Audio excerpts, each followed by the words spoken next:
ओम शांति, ओम शांति, ओम शांति। जैसा कि आपको पता है कि हम अभी शक्तियों के ऊपर चर्चा कर रहे हैं, है ना? तो हम आज की क्लास में आगे की शक्तियों के बारे में जानेंगे, परंतु जैसा कि हम जानते हैं कि सर्वशक्तिवान भगवान की शक्ति स्वरूपा शक्तिशाली आत्माओं का आज के इस सत्र में बहुत दिल से हम स्वागत करते हैं, बहुत दिल से हम स्वागत करते हैं। जैसे हम देखते हैं कि जिन देवी माँ की हम जन्मों से पूजा करते हैं और उनसे शक्ति मांगते रहे, परमात्मा शिव जिन्होंने उन शक्तियों को शक्तियाँ प्रदान करी, उनको दैवी बनाया, वो परमात्मा शिव स्वयं इस समय आकर अपनी शक्तियाँ हम सबको दे रहे हैं और शिव शक्ति स्वरूपा बना रहे हैं। क्योंकि जीवन में आने वाली परिस्थितियों का सामना करने के लिए, उनमें हमको एडजस्ट होने के लिए, उनमें जीवन को हमें सहजता से पार करने के लिए, आगे बढ़ने के लिए किन किन शक्तियों की आवश्यकता होती है, उसके लिए परमात्मा शिव हमको शक्तियाँ प्रदान कर रहे हैं। तो जैसे कल हमने देखा पावर टू विड्रॉ के बारे में,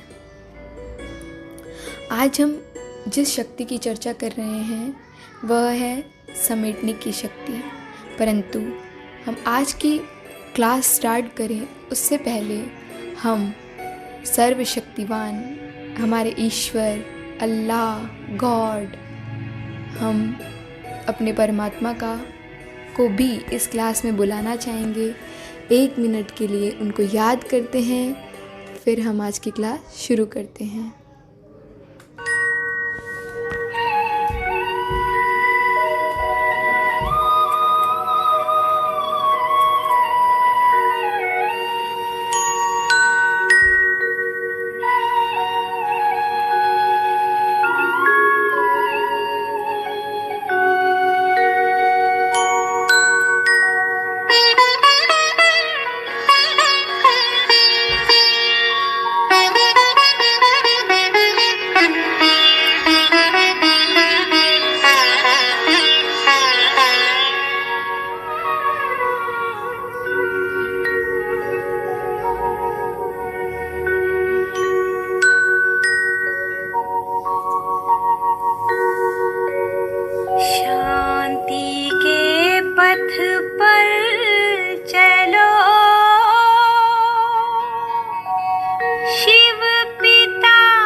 कितना प्यारा गीत अभी हमने सुना कि शांति के पथ पर चलो, शांति धाम है तुम्हारा घर। तो आज का सत्र हम शुरू करें उससे पहले हम कल के सत्र के बारे में थोड़ी सी चर्चा करेंगे। जैसे कि हमने कल बताया था power to withdraw, power to withdraw के लिए हमें कछुए की तरह अपनी कर्मेंद्रियों को अंदर समेट लेना है। और हमने देखा कि पावर टू विड्रॉ के लिए अंतर्मुखता और न्यारापन बहुत ज़रूरी है। उसी तरह से हम आज एक एग्ज़ाम्पल के तौर पर पावर टू विड्रॉ को और अच्छे से समझेंगे। जैसे कि मान लीजिए आप किसी सर्किल में बैठे हैं, वो आपका कोई भी सर्किल हो सकता है, चाहे वो परिवार का हो, रिश्तेदारों में किसी का हो, चाहे दोस्तों का हो, चाहे और किसी का हो, ठीक है।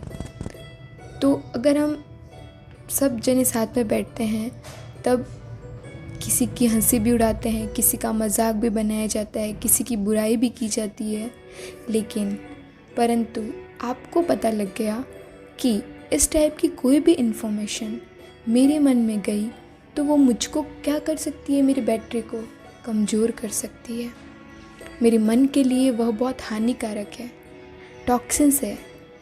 तो जब आप खुद इसकी प्रैक्टिस करेंगे ना तो आपको खुद को लगेगा कि नहीं, ये बातें अच्छी नहीं हैं।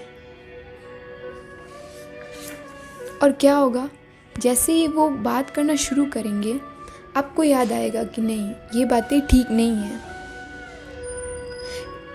पर अब उनको तो ये नहीं कह सकते ना कि ये बातें मत करो, है ना, कि किसी की निंदा मत कीजिए। तो हम ये नहीं कह सकते, उनको तो नहीं बता सकते। तो हमें उनके बीच में बैठना तो होगा, लेकिन अब हम कोशिश क्या करेंगे कि पहले से उन बातों को विड्रॉ करेंगे, अपने मन को समझाएंगे कि I have don't get to involve in this type of conversation, क्योंकि हमको विस्तार में जाने की आदत हो चुकी है। Then we trained our mind if we let ourselves going to this। जैसे हमने उस आगे के सत्र में देखा, मोबाइल और व्हाट्सएप, फेसबुक का एग्जाम्पल हमने बताया था, है ना, उसी तरह से। तो हमने क्या किया, अब फालतू के विचारों को छोड़ दिया, है ना। तो उसी तरह से अब हमें करना क्या है, पहले तो हमें उस कछुए की तरह अटेंशन देकर पहले हमें क्या करना है, उस खतरे को भाप लेना है। फिर उस चीज़ को फिर हमें क्या करना है, उस चीज़ को हमें चेंज करने की कोशिश करना है। सबके बीच रहते भी हम क्या कर सकते हैं, हम टॉपिक चेंज कर सकते हैं। हम उस व्यक्ति की क्या कर सकते हैं, अच्छी बातों का वर्णन कर सकते हैं, जिससे कि पूरे ग्रुप में का अटेंशन अच्छी जगह में जाए, कोई भी नेगेटिव इन्फॉर्मेशन ना आए। तो उस रूप से भी न्यारापन, और दूसरे रूप से भी ये क्या है, एक तरह से न्यारापन है ना। और अगर न्यारेपन की बात कर रहे हैं तो अगर दूसरे एग्जाम्पल से हम देखें, जैसे कि मान लीजिए आपको कोई ऐसी पार्टी में जाना हो, या कोई ऐसा फ्रेंड सर्कल हो जो ड्रिंक करता हो, जो बहुत चलती हो, लेकिन परंतु आपको पता चल गया कि ये सब चीज़ें मेरे योगी जीवन के लिए नहीं सही है। अगर मुझे अपनी बैटरी चार्ज रखनी है तो ये सब चीज़ें ठीक नहीं है ना। तो क्या कर सकते हैं हम ऐसी पार्टीज़ और ऐसे दोस्तों को थोड़ा सा क्या करें, अवॉइड करें। ऐसे नहीं है कि हम उनसे कोई संबंध तोड़ लें, नहीं, बट क्या करें, थोड़ा सा हम उनसे अपने आप को अलग रखें। जहाँ पे थोड़ा सा भी डाउट हो कि नहीं, ये मुझे मिला के भी पिला सकते हैं, तो हम क्या करें, जैसे संगत से रंगत चढ़ती है, जैसे जो संगत मेरे काम की नहीं हो तो उनसे संबंध तो हमें रखना है, बट क्या करना है, थोड़ा सा उनको अवॉइड करना है, थोड़ा अलग रहना है, ताकि वो कीचड़ कमल पर ना लगे। इसके लिए बहुत सी शक्तियों की आवश्यकता होती है, जैसे कि परख सकें हम, जजमेंट पावर हो हमारे पास, what is right what is wrong. तो न्यारापन और अंतर्मुखता पावर टू विड्रॉ के लिए बहुत ज़रूरी है। अपने आप को अंदर में समा लेना, जितना काम हुआ व्यर्थ की कोई बात नहीं, कछुए की तरह क्या करना है, हम अपने आप को, कर्मेंद्रियों को समेट लेना है, अंतर्मुखी हो जाना है। और जब हम इन गुणों को धारण करते हैं तो एक और हमें संकीर्ण करने की शक्ति हमारे अंदर बढ़ जाती है। ये शक्ति हमारे अंदर क्या हो जाएगी, बहुत बढ़ जाएगी। तो हमारी दूसरी शक्ति, अब हम बात कर रहे हैं हमारी एक बहुत ही इम्पॉर्टेंट शक्ति, जो कि दूसरी शक्ति है जो हमको राजयोग के अभ्यास से मिलती है, वो शक्ति है समेटने की शक्ति, यानी पावर टू पैकअप, है ना। तो पैकअप शब्द मोस्टली कहाँ यूज़ होता है? तो आप कहेंगे कि मूवीज़ की शूटिंग में, मूवीज़ की शूटिंग्स होती है तब कहते हैं ना पैकअप। तो जैसे ही सीन पूरा होता है तो क्या कहते हैं? पैकअप। जैसे ही पैकअप कहते हैं तो शूटिंग के दौरान जितने भी लोग हैं वो एकदम से एक दूसरे को क्या दूसरे मोड में आ जाते हैं, है ना। जो वो एक्शन कर रहे होते हैं तो अपना अपना काम कर रहे हैं, और जैसे ही पैकअप कहा तो एक अलग ही मोड में आ जाते हैं, पैकअप करते हैं। मान लीजिए एग्जाम्पल है, जैसे कि अमिताभ बच्चन है जो कि डॉन का रोल कर रहे हैं, ठीक है।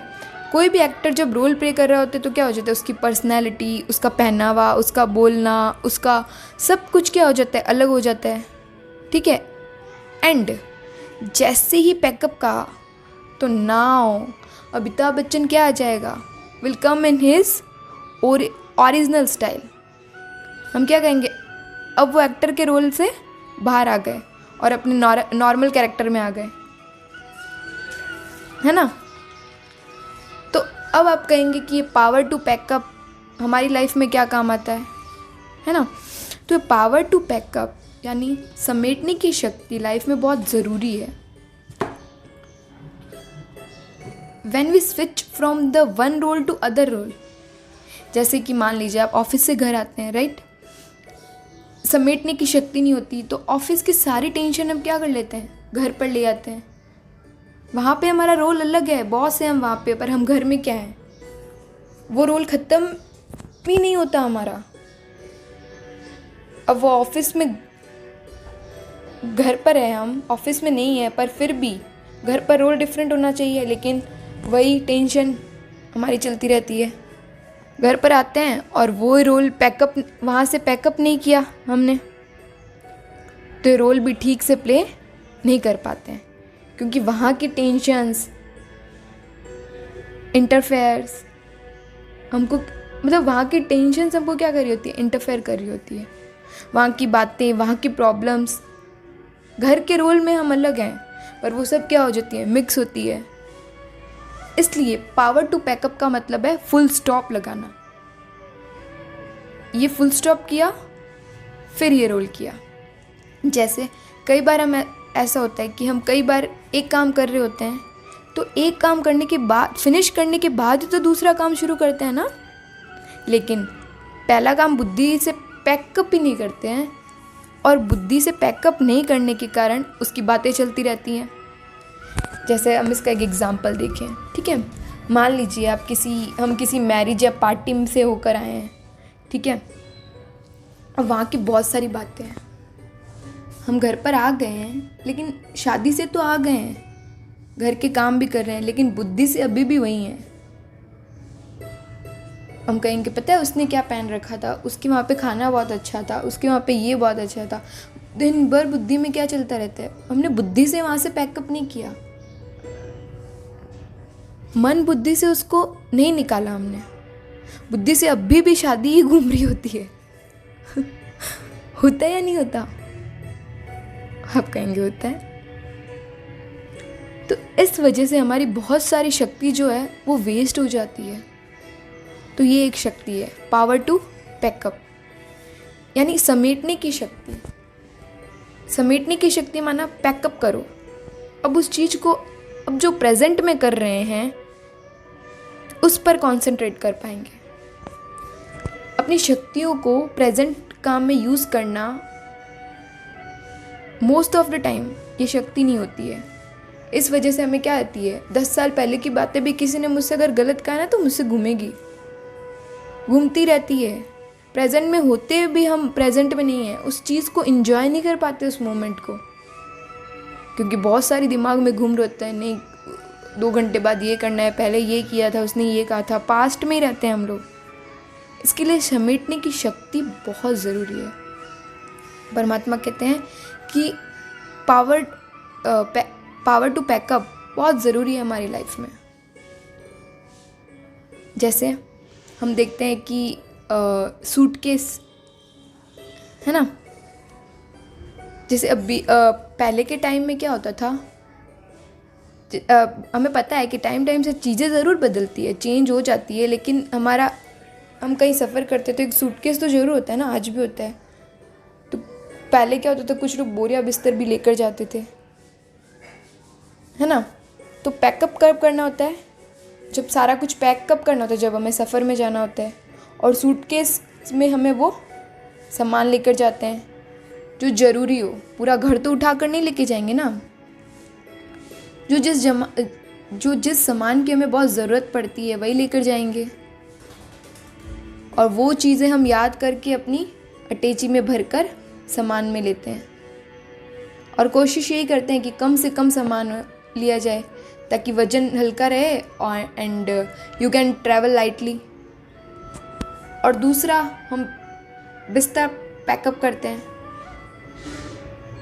बिस्तर को भी लेकर जाते हैं, लेकिन हम जिसमें हमारी अटैची है ना, उसका हम बहुत ध्यान रखते हैं। अब बिस्तरा है, कोई लेके भी जाए तो हम उसकी सिक्योरिटी का इतना ध्यान नहीं रखते हैं। उसकी सिक्योरिटी का हमें कोई डर नहीं रहता है। क्यों? क्योंकि उसको कोई चुराएगा ही नहीं। डर किस चीज़ का होता है? जिसमें कुछ होगा, लाइक मनी होगा या कुछ कीमती सामान होगा, तो अपनी सूटकेस का डर रहता है। हमेशा उस पर नज़र बनी रहती है कि जितने भी सूटकेस हैं उनको ध्यान से रखेंगे, देखेंगे बार बार कि कहीं ना कहीं एक तो मिसिंग तो नहीं है, कितने न गए। क्यों करते हैं ये सब? क्योंकि चोरों का बहुत डर लगता है आजकल के ज़माने में। कहीं कोई लगेज और चोरी हो जाए तो फिर हम क्या करेंगे, है ना। लेकिन अब हम देखें, ये ज़िंदगी के सफ़र में ये कहाँ काम आता है। जैसे कि हम सब ने देखा है कि जीवन भी एक यात्रा है ना। तो जैसे आत्मा एक शरीर छोड़ दूसरा लेती है, और कहते हैं दुनिया जो है एक मुसाफिर खाना है। हम सब कौन है? मुसाफिर हैं यहाँ के। तो हम सबको पता है कि एक दिन इस शरीर में आए हैं और एक दिन इस शरीर को छोड़कर हमें जाना ही है, जाना ही है। और दुनिया कहती भी है कि, क्या कहती है दुनिया, कि खाली हाथ आए हैं, खाली हाथ जाना है। लेकिन परमात्मा कहते हैं कि न आप खाली हाथ आए थे और न आप खाली हाथ जाएंगे। क्यों? क्योंकि दुनिया क्या समझती है, वो क्या समझती है? स्थूल धन को, प्रॉपर्टी को, संतान को, संबंध है ना। तो वो क्या समझती है कि ये तो यहीं रह जाएंगे सब कुछ। एक कपड़ा भी अपने साथ नहीं लेकर जाएगा, जो जिससे जितना मुंह होगा वो भी एक साथ भी नहीं लेकर जाएगा। तो क्या है, खाली हाथ आए हैं, खाली हाथ जाएंगे। लेकिन वास्तव में ऐसा नहीं है। दुनिया वालों को ओनली फिजिकल चीज़ों की जानकारी है, इसलिए ऐसा कहते हैं। लेकिन हम आत्माएं अपने साथ कुछ लेकर आए थे और कुछ लेकर जाएंगे। जब हम मुसाफिर हैं तो सफ़र की तैयारी हमको अभी से करनी पड़ेगी, क्योंकि पता है कि ये सफ़र कब पूरा हो जाए। किसी को भी नहीं पता कि ये सफ़र कब पूरा हो जाए या कब हमें जाना हो। तो उसके लिए आगे सफ़र पर हमें जाना होगा ना, तो आगे की जर्नी पर हमें जाना होगा। तो हमारा बोरिया बिस्तर पहले से ही तैयार होना चाहिए, पैकअप पहले से ही सामान। अभी ये जो बोरिया बिस्तर कौन सा है? अटैची है। तो हम कौन से बोरिया बिस्तर की बात कर रहे हैं, कौन से अटैची की बात कर रहे हैं? तो हमें ये समझ आ गया है कि ये जो धन है, संपत्ति है, शरीर के संबंध है, कुछ भी नहीं जाना क्या है? ओनली अच्छे कर्म, मेरे अच्छे संस्कार जाने हैं। तो दुनिया वाले कहते हैं ना कि खाली हाथ आए थे, खाली हाथ जाएंगे। नहीं, हमारे कर्म हमारे साथ जाएंगे। तो अब हमें क्या करना है? मेरे साथ ओनली अच्छे कर्म, मेरे संस्कार जाने हैं। तो पैकअप अब क्या करना है? आपको अपने श्रेष्ठ कर्मों का अब हमें इकट्ठा करना शुरू कर देना है। अब हमें अपने श्रेष्ठ कर्मों को क्या कर देना है? इकट्ठा करना शुरू कर देना है। अपने कर्मों पर हमें क्या करना है? विशेष ध्यान देना है। अपने संस्कारों को परिवर्तन करके उन्हें श्रेष्ठ बनाना है, क्योंकि यही हमारे साथ जाएंगे। और बिस्तर क्या है? बिस्तर है पापों की गठरी।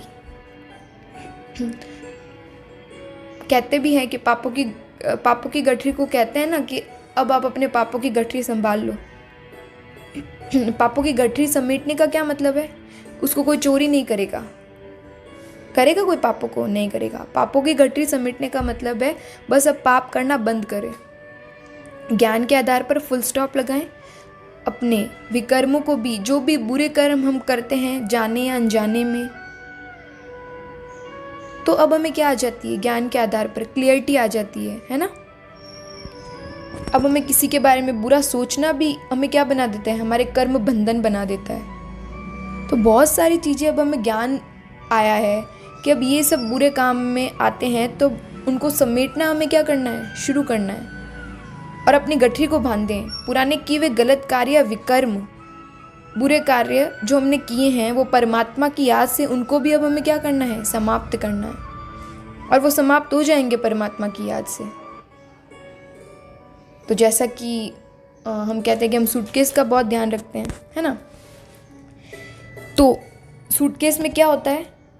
हमारी सारी जो भी इम्पॉर्टेंट चीज़ें होती है वो उसी में होती है। तो हमें अपने अच्छे संस्कारों का, अपने अच्छे शुद्ध कर्मों का, इनकी चोरी भी हो जाती है, पता है? आप कहेंगे कैसे? क्योंकि जैसे हम इस सफ़र में लगेज को, जैसे कहीं सफ़र कर रहे हैं तो अपने लगेज, सूटकेस का कितना ध्यान रखते हैं ना, तो अच्छे संस्कारों की भी चोरी हो जाते हैं। आप पूछेंगे फिर कैसे हो जाती है? तो वह है बुरे संग के कारण। चाहे आपके परिवार के कितने अच्छे संस्कार हो, लेकिन संग बिगड़ गया तो इन अच्छे संस्कारों की चोरी हो जाती है। आपने कितना भी खाता जमा किया हो अच्छे कर्मों का, लेकिन जब संग का या कंपनी, जब हमारी कंपनी खराब होती है ना, तो उनके संग में रहने के कारण जो हम बुरे कर्म करते हैं तो अच्छे कर्मों का खाता क्या हो जाता है? हमसे नष्ट हो जाता है। हमारे पापों की गठरी क्या हो जाती है? बढ़ती चली जाती है।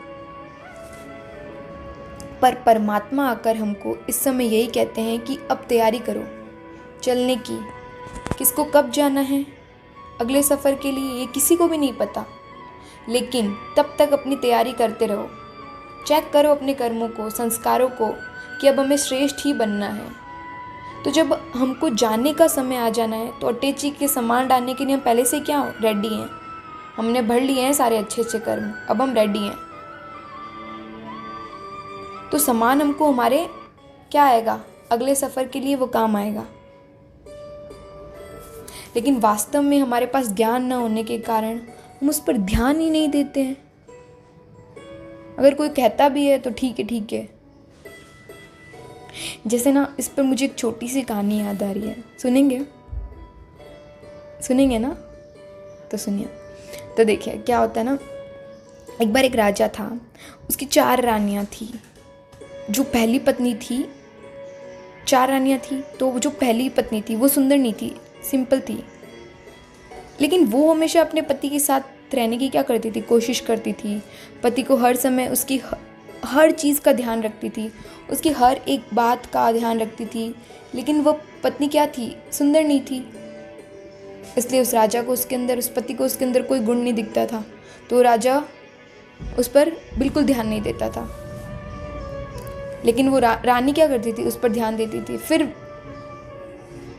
जो उसकी दूसरी रानी थी, वो रानी सुंदर तो नहीं थी लेकिन समझदार थी।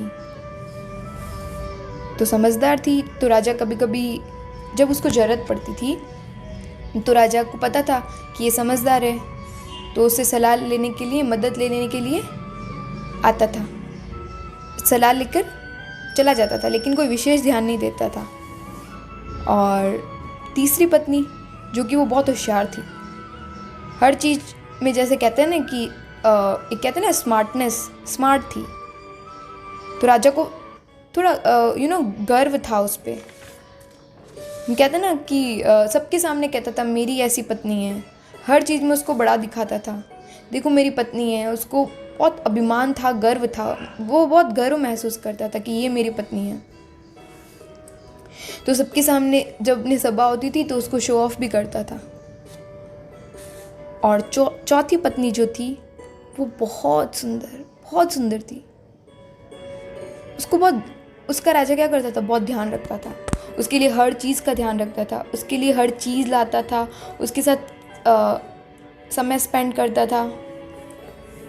पर जैसे जैसे राजा वृद्ध हुआ, ठीक है, बीमार पड़ गया और उसको अपना अंत समय बहुत करीब लगा कि बस अब मुझे जाना ही होगा, अब मेरी मृत्यु क्या है, करीब खड़ी है, करीब ही है। तो उसने सोचा कि मैंने सोच रहा था मृत्यु सैया पर कि मैंने राज्य किया, अपनी रानियों पर इतना ध्यान किया, चाहे कितना भी प्यार किया, लेकिन अब कौन सी रानी जो है कि मेरे साथ चलेगी। तो वो सोचने लगा। तो उसने क्या किया, उसको लगा कि मेरी चौथी रानी है जिसको मैं इतना प्यार करता हूँ, ये मेरे साथ चले तो कितना अच्छा हो, मेरा सफ़र भी अच्छा हो जाएगा, कितनी सुंदर है ये। तो राजा अपनी चौथी रानी को बुलाता है और कहता है कि देखो, अब मेरे जाने का समय आ गया है, मैं चाहता हूँ कि तुम भी मेरे साथ इस सफ़र में चलो। तो कहता है कि मैंने तुम्हारा हमेशा इतना ध्यान रखा है, हर बात का ख्याल रखा है, इतना प्यार दिया है तुम्हें। तो रानी क्या कहती है पता है कि नहीं, देखो मैं तो तुम्हारे साथ एक पल भी नहीं रहना चाहती। जैसे ही आपकी मृत्यु होगी मैं आपके साथ एक पल भी नहीं रहना चाहती हूँ। जब तक आप हो तब तक साथ हूँ, वरना मैं आपके साथ एक पल भी नहीं रहूँ। तो राजा एकदम शॉक, बिल्कुल टूट गया वो कहता है कि मैंने जिसको इतनी इम्पोर्टेंस दी,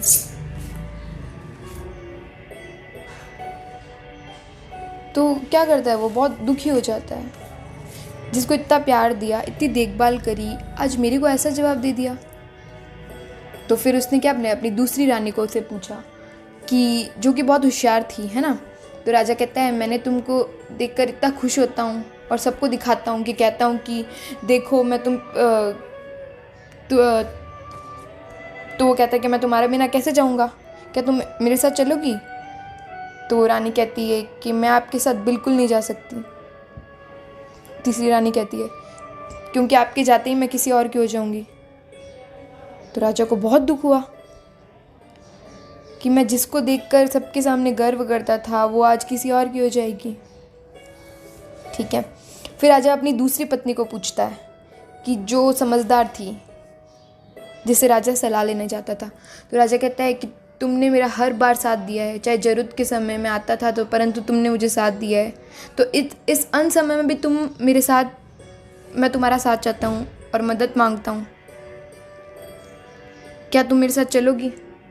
तो पत्नी कहती है ठीक है, मैंने आपका हर समय साथ दिया है, लेकिन इस समय मैं आपकी उतनी मदद नहीं कर पाऊँगी।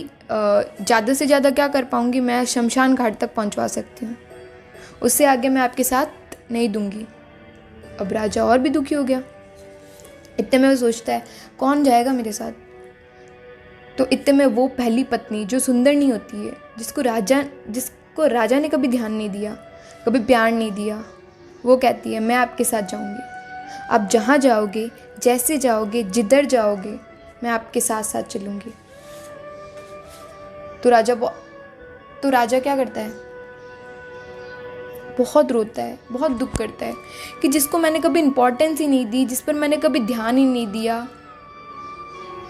सच्चा साथ तो उसी ने मेरा दिया है। तो वास्तव में ये कौन है चौथी पत्नी। वास्तव में चौथी पत्नी है जिसने कहा कि मैं तो आपके साथ जाते ही एक पल भी आपका साथ नहीं दूंगी। वो है ये हमारा शरीर। ये शरीर जिसको हम सब इतनी इम्पोर्टेंस देते हैं, कितनी ज़्यादा इम्पोर्टेंस देते हैं हम इस शरीर को, केयर करते हैं, इसका ही ध्यान रखते रहते हैं दिन भर। पर लेकिन जैसे ही ये शरीर से आत्मा निकलती है ना, तो शरीर एक पल भी साथ नहीं देता है, आगे नहीं जाता है। और तीसरी पत्नी जिसको क्या समझते थे, जिसको हम सबके सामने क्या करते थे, शो ऑफ करते थे, तो वो क्या है, हमारा पैसा, धन, संपत्ति, जिसके नशे में क्या रहता है, व्यक्ति रहता है, और उसका शो ऑफ वो जीवन भर तक करते रहता है। लेकिन जैसे ही हम चले जाते हैं तो वो भी क्या हो जाती है, किसी और की हो जाती है, संपत्ति किसी और के नाम ट्रांसफ़र हो जाती है। और जैसे हम देखें दूसरी पत्नी, तो वो समझदार थी, समय समय पर काम आती थी। तो वो है हमारे रिश्तेदार, वो रिश्तेदार जो मैं शमशान घाट तक तो साथ लेकर जाएंगे, लेकिन उसके बाद वापस लौट आएंगे। और हमारी पहली पत्नी है, वो है जिस पर हमने कभी ध्यान ही नहीं दिया। वो है हमारे अच्छे कर्म, अच्छे संस्कार, जिस पर अगर वास्तव में ध्यान दिया जाए ना, तो वो हमारी अटैची है, जिसका हम इतना ध्यान रखते थे कि कहीं चोरी नहीं हो जाए, कहीं चोरी नहीं हो जाए। तो वैल्यूएबल सामान से भरी रहेगी ना, तो हमको अपने आने वाले या अगले सफ़र में कभी प्रॉब्लम नहीं आएगी। तो समेटने की शक्ति माना कि हर बात तो इसे समेट लेना, बुद्धि से समेटो, मन से समेट लो। ये है पावर टू पैकअप, यानी कि समेटना अपने आप को हर चीज़ से।